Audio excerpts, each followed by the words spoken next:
నమస్తే, welcome to Suman TV. ప్రస్తుతం మనతో పాటు ఉన్నారు ప్రముఖ మధుమేహ వైద్య నిపుణుడు డాక్టర్ జి కిరణ్ గారు. వారితో మాట్లాడదాం. నమస్కారం డాక్టర్ గారు. నమస్తే మేడం. ఎస్, మనం టిఫిన్ గురించి అంటే బ్రేక్ఫాస్ట్ గురించి, లంచ్ గురించి, డిన్నర్ గురించి మాట్లాడుకున్నాం గత వీడియోస్లో. పర్టికులర్గా డయాబెటీస్ ఉన్న వాళ్ళు కావచ్చు, డయాబెటీస్ లేని వాళ్ళు కూడా ఎలా తీసుకోవాలి, టైమింగ్ మెయింటైన్ చేయాలి ఖచ్చితంగా, ఎలాంటి ఫుడ్, ఇవన్నీ మాట్లాడుకున్నాం. కానీ ఇవాళ మనం ప్రత్యేకించి బ్రేక్ఫాస్ట్ గురించే మాట్లాడుకుందాం. ఆబ్వియస్లీ బీజీ చూడగానే చాలా మందికి అర్థమైపోయి ఉంటుంది ఏంటి రకరకాల టిఫిన్స్ పెట్టారేంటని. అటు వెస్ట్రన్ స్టైల్లో అండ్ మన ఇండియన్ స్టైల్లో టిఫిన్స్ అనేవి ఉన్నాయి. అయితే కామన్గా ఒక సామెత వింటాం డాక్టర్ గారు, బ్రేక్ఫాస్ట్ ఒక రాజులా తినాలి, మధ్యాహ్నం భోజనం అనేది జస్ట్ ఒక మోస్తరు, ఒక సైనికుడు ఎలా తింటాడు అలా తినాలి, ఒక మంత్రి సైనికుడు అలా. డిన్నర్ పేదవాడు ఎలా తింటే అంత తింటే ఇంకా లైఫ్ అంతా హ్యాపీ ఇంకా భోజనం విషయంలో అంటారు. సో వీటిని రిలేట్ చేసుకుంటూ ఆ రాజులా తినాల్సిన బ్రేక్ఫాస్ట్ ఏంటో మాకు చెప్పండి. పర్ఫెక్ట్గా చెప్పారు. Breakfast like a king, lunch మీరు అన్నట్టు ఒక సోల్జర్ లాగా, అండ్ డిన్నర్ ఏంటంటే ఒక బెగ్గర్ లాగా. మనకు ఇంకోటి కూడా ఉంది కదా మేడం, యోగి, భోగి, రోగి. రోగి, కరెక్ట్. ఇప్పుడు బ్రేక్ఫాస్ట్ పర్ఫెక్ట్గా చేస్తే యోగి, మధ్యాహ్నం యావరేజ్గా తీసుకొని భోగిలాగా, అండ్ నైట్ మితంగా తినాలి. ఇది కానీ రోగి తిన్నట్టు, అంటే రోగి అంటే తక్కువ తినేవాళ్ళు కదా ఒకప్పుడు, ఏదో కొంచెం కొంచెం తినేవాళ్ళు. సో రోగిలాగా రాత్రి తినాలని. సో యోగి, భోగి, రోగి ఇలా పాటించకపోతే మనం మళ్ళీ రోగి అయిపోతున్నాం. అంటే ఏమవుతుందంటే బ్రేక్ఫాస్ట్ నిజంగా 8:30, 8:45కి కంప్లీట్ చేయాలండి. అప్పుడే డైజెస్టివ్ సిస్టమ్ ఆ మార్నింగ్ నుంచి మధ్యాహ్నం 1 వరకు మార్నింగ్ తిన్నదంతా ప్రాపర్గా డైజెస్ట్ చేసుకోగలుగుతుంది. ఇప్పుడు మీరు బ్రేక్ఫాస్ట్ నేను 10:30, 11కే చేస్తాను అనుకున్నారు, మరి లంచ్ ఎప్పుడు చేస్తారు? 1 o'clock చేయగలుగుతారా? మీరు 10:30, 11కి ఇడ్లీయో, దోశో, వాటెవర్ ఏదో ఒకటి తింటే 1:30కి లంచ్ ఎలా చేయగలుగుతారు? అక్కడ ఆకలి లేదు. కాబట్టి ఇంకాస్త లేట్ చేసి 2:30కో 3:30కో లంచ్ చేస్తాం, లేట్ అవుతుంది. లంచ్ అంత లేట్ చేసి సాయంత్రం మళ్ళీ ఒక 5:30కి ఏదో ఒక కాఫీయో ఇంకేదో ఒక స్నాక్ తీసుకుంటే ఇంక డిన్నర్ ఎప్పుడు చేయాలి మనం? మనకు 9:30, 10 వరకు ఆకలి అవ్వట్లేదు, లేట్గా తింటున్నాం, లేట్గా తిని పడుకుంటున్నాం, అది ఉదయానికి మళ్ళీ అరగట్లేదు. సో సిస్టమ్ అంతా డిస్టర్బ్ అయిపోతుంది. ఫస్ట్ స్టార్టింగ్ ఆ బ్రేక్ఫాస్ట్ వల్ల మొత్తం ఫుడ్ మొత్తం మారిపోతుంది, టైమింగ్స్ అన్ని కదా. కాబట్టి ఇప్పుడు సగం మంది గ్యాస్ట్రైటిస్ అని కంప్లైంట్ చేస్తున్న వాళ్ళల్లో వాస్తవంగా గ్యాస్ట్రైటిస్ లేదు అక్కడ. వీళ్ళ ఆహార విధానాలు సరిగ్గా లేకపోవటం వల్ల స్టమక్ దానికి అడ్జస్ట్ అవ్వలేక ఇబ్బంది పడటాన్ని వీళ్ళు గ్యాస్ట్రైటిస్గా భావిస్తున్నారు. ఓకే ఓకే, వాళ్ళంతటి వాళ్ళే తెచ్చుకుంటున్నారు, అదేం ముందు నుంచి ఉన్న సమస్య కాదు. కరెక్టే కదా. ఇప్పుడు ఒకప్పుడు గ్యాస్ట్రైటిస్ ఒక 45 నుంచి 65 ఇయర్స్ ఏజ్ గ్రూప్ వాళ్ళు కంప్లైంట్ చేసేవాళ్ళు, డాక్టర్ గారు అరగట్లేదనో, తింటే పీకల దాకా ఉందని ఏదో కంప్లైంట్ చేసేవాళ్ళు. ఇప్పుడు 25, 27 ఇయర్స్ పిల్లలు చూడండి, వెళ్ళేసి కొనుక్కొని టీవీలో కనపడినవి కానివ్వండి, లేదా మెడికల్ షాప్లో అడిగి గ్యాస్ట్రైటిస్ సంబంధించిన మందులు వేసేసుకుంటున్నారు. అండ్ అది పెద్ద ప్రాబ్లం అయిన తర్వాత ఇంకా మనకు డాక్టర్ దగ్గరికి వచ్చినప్పుడు ఇంకా డాక్టర్గా కూడా ఇంకా ఎండోస్కోపీ చేయాల్సిన అవసరం కానివ్వండి, ఇట్లాంటి టెస్ట్లన్నీ కూడా చేయాల్సిన అవసరం కూడా ఎక్కువ అవుతుంది.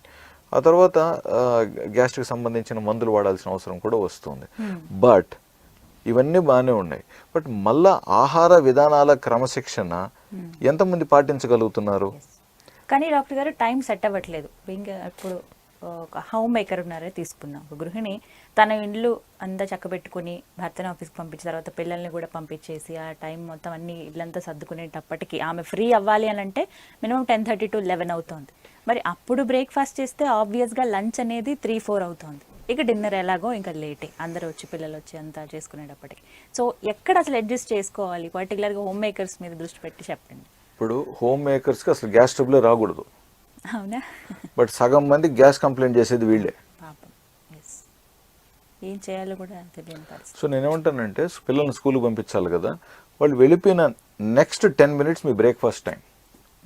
మీరు పిల్లల్ని పంపించేశారు, కూర్చొని నెక్స్ట్ బ్రేక్ఫాస్ట్ చేయండి. లేదా భర్తను పంపించేశారు ఆఫీస్కి, ఒక 9కి వెళ్ళిపోయాడు, 9 to 9:15 అయినా మీరు బ్రేక్ఫాస్ట్ చేసేయండి. అప్పటికి మీరు అంటే ఏమనుకోకండి, ఇప్పుడు స్నానం చేసి ఉండొచ్చు, చేసుకోకపోయి ఉండొచ్చు. ఇప్పుడు మీకు అన్నీ కరెక్ట్గా కుదిరితే పర్ఫెక్టే, అన్నీ పర్ఫెక్ట్గా మీరు పూజ చేసుకొని స్నానం చేసుకొని అన్నీ మీరు 9 లోపు కంప్లీట్ చేసుకొని 9 కంతా బ్రేక్ఫాస్ట్ కూర్చోగలిగితే అద్భుతం. బట్ ఇవన్నీ అయితే కానీ నేను బ్రేక్ఫాస్ట్ కూర్చోనని మీరు 10:30 11:30 వరకు ఇవన్నీ చేసుకుంటూ కూర్చుంటే లేట్ అయిపోయింది కదా.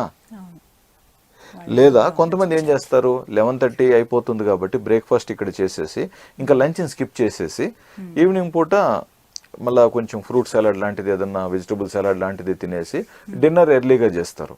నో ప్రాబ్లం, మనం ఎక్కువగా ఆర్గ్యుమెంట్ చేయట్లేదు.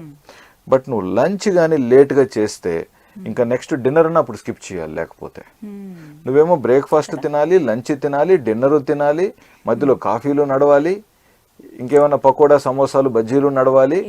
ఇవన్నీ నడపాలనుకుంటే మరి 24 గంటల్లో ఇవన్నీ మరి సరిపోవట్లేదు కదా డైజెస్టివ్ సిస్టమ్ కంప్లీట్ చేయడానికి. ఇప్పుడు గృహిణి అన్నారు కాబట్టి ఇప్పుడు బట్టలు ఉన్నాయండి. ఉదయాన్నే ఇన్ని బట్టలు తీసుకెళ్ళి బట్టలు ఉతకటానికి వాషింగ్ మిషన్ వేయటానికి ఒక పని, అది ఈజీ పని. ఇప్పుడు పూటకి బట్టలు పడుతూ ఉంటే అవన్నీ మీరు వాష్ చేస్తూ కూర్చుంటే ఇంకా డే అంతా మీరు బట్టలు వాష్ చేస్తూ కూర్చోవాలి కదా ఇంట్లో.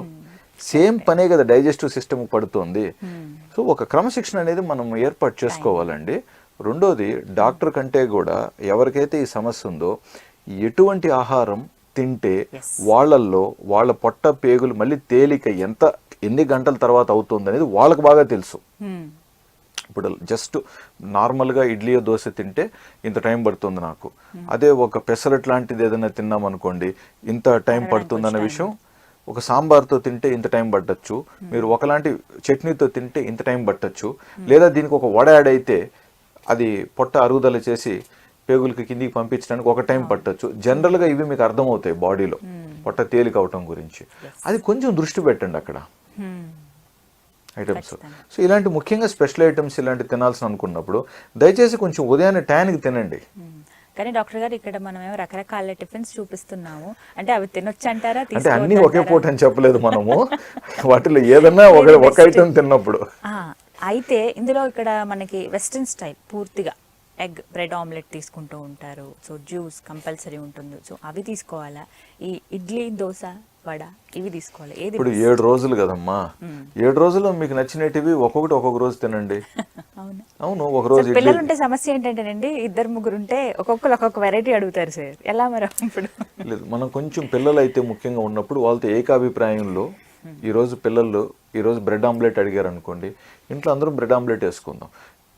వాళ్ళకు బ్రెడ్ ఆమ్లెట్ వేసిచ్చి మనము దోశ వేసుకొని అత్తకి ఇడ్లీ వేసిస్తే మామకి ఇంకొకటి వేయాలంటే ప్రాబ్లం అవుతుందండి. అది వద్దు. అందుకే ఒకప్పట్లో ఉమ్మడి కుటుంబంలో 20 మంది మనుషులున్నా కూడా వర్క్ అంతా తేలిగ్గా అయిపోయేది, అందరూ తృప్తిగా టైంకి ప్రాపర్గా భోంచేసేవాళ్ళు. ఇప్పుడు 2-3 ఉన్న కుటుంబంలో ఒక్కొక్కరి కోరికలు రుచులు ప్రాధాన్యత పెరిగి విభేదాలు వస్తున్నాయి కాబట్టి ఒకరికి కావాల్సింది ఒకరికి నచ్చకపోవటం ఇట్లాంటి వల్ల మనోభేదాలు కూడా జరుగుతాయి. కాబట్టి అందరూ కలిసి ఓకే మండే ఇలాంటి ఫుడ్, వెడ్నెస్డే వెస్టర్న్ ఫుడ్ తీసుకుందాం, సాటర్డే ఇలాంటి ఫుడ్ అందరూ కలిసి ఉంటారు కాబట్టి ఇంకొంచెం ఇలాగా చేసుకుందాం. ప్లస్ మగవారు కూడా ఆడవారికి తోడుగా కాస్త సహకరించగలిగితే బ్రేక్ఫాస్ట్ తయారీలో వాళ్ళు కూడా ఎంజాయ్ చేస్తారండి. సో రోజుకొక వెరైటీ తీసుకోవచ్చు అని చెప్తున్నారు, టైంకి తీసుకోవాలన్నారు. కరెక్ట్. లైట్ అంటే మనకి ఎలా ఫుడ్ డైజెస్ట్ అవుతుందో అలాంటిది తీసుకోవాలని చెప్తున్నారు. సో ఇవంతా ఓకే. కొంతమంది ఏంటంటే ఇలా ఇడ్లీ దోశ వడ ఇవన్నీ కాకుండా just fruits or fruit juice కొంతమంది తీసుకుంటారు, అవి ఎంతవరకు కరెక్ట్ అంటారు? కామన్ గా డయాబెటీస్ ఉన్న వాళ్ళే కాదు అందరూ. పర్వాలేదు, తప్పేం లేదు. మనం జనరల్గా జ్యూస్ను కొంచెం మనము జ్యూస్ కంటే కూడా ఇప్పుడు జ్యూస్ అనేది కొంచెం యూరోప్ అమెరికన్ స్టైల్. వాళ్ళకి అక్కడ కొన్ని ఫ్రూట్స్ దొరకవు కాబట్టి కనీసం జ్యూస్ రూపంలో తాగితే మంచిదని వాళ్ళు భావిస్తారు కాబట్టి వాళ్ళకు ఓకే. బట్ మనకు ఫ్రూట్సే బాగా దొరుకుతున్నాయి కాబట్టి ఫ్రూట్స్ తినడానికి మనం ప్లాన్ చేసుకుందాం. కొంచెం జ్యూస్ తీసుకున్నా పర్వాలేదు, ముఖ్యంగా ఫ్రెష్ జ్యూస్.